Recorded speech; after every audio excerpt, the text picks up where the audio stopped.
Hello बच्चों, let's see the question. Consider the following isomerism.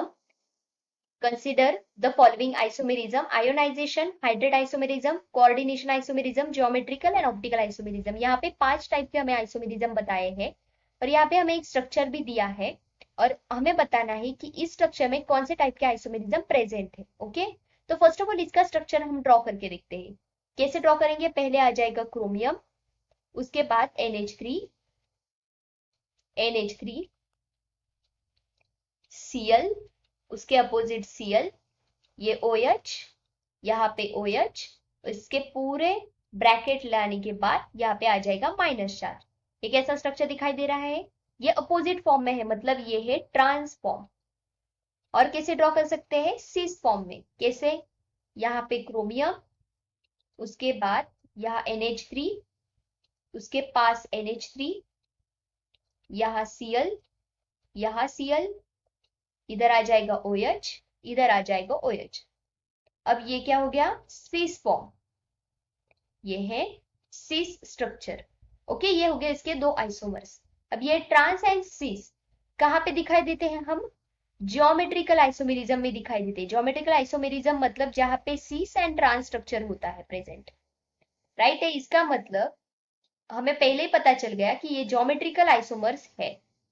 उसके बाद अब हम फर्स्ट वन देखते हैं, आयोनाइजेशन. आयोनाइजेशन के लिए जब ये हम कॉम्प्लेक्स पेयर निकालते हैं तो उसके बाहर के आउटसाइड पे भी कुछ ना कुछ प्रेजेंट होना चाहिए.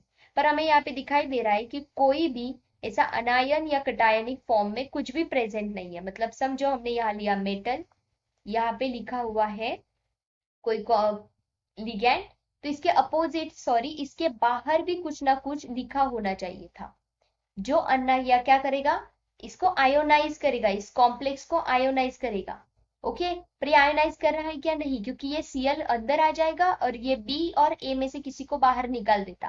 मतलब यहाँ क्या आ जाता? AC और B. इस प्रकार से आ जाता तो इसको कहे जाता है आयोनाइजेशन आइसोमेरिज्म. पर यहाँ पे आउटसाइड पे कुछ भी प्रेजेंट नहीं है तो ये आयोनाइजेशन नहीं आएगा. हाइड्रेट में H2O प्रेजेंट होना चाहिए outside and inside of the sphere. अब ये कॉम्प्लेक्स स्फीयर के बीच में OH दिखाई दे रहा है, H2O है क्या? नहीं. और आउटसाइड पे भी H2O नहीं है, तो यहाँ पे एक्सचेंज भी नहीं होगा. और अगर इसमें लिगैंड का एक्सचेंज नहीं होगा तो ऑब्वियसली हाइड्रेट आइसोमेरिज्म भी नहीं दिखाई देगा. अब कोऑर्डिनेशन के लिए क्या होना चाहिए कि समझो हमने यहाँ पे एक मेटल लिया, उसको लिगैंड लगाए हैं 6 और उसके साथ अनदर मेटल लिया दैट इज M' और उसको लगाए हैं दूसरे लिगैंड. अब इसको हम जब एक्सचेंज करेंगे दोनों लिगैंड को तो यहाँ आ जाएगा My6 एंड M'L6. इस एक्सचेंज को कहा जाता है coordination isomerism.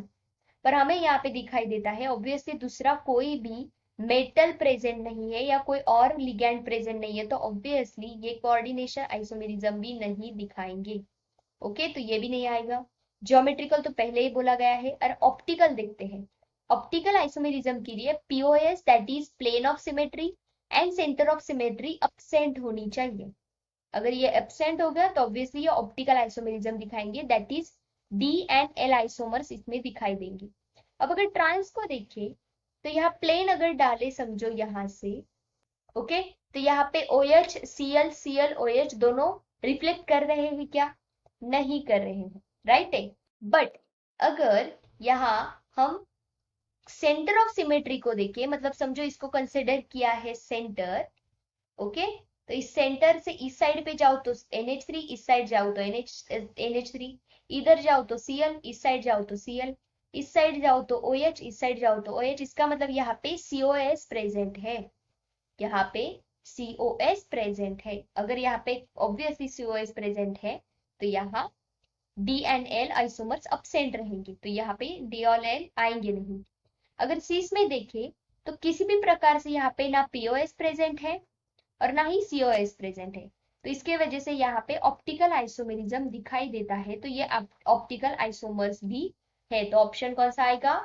4th and 5th.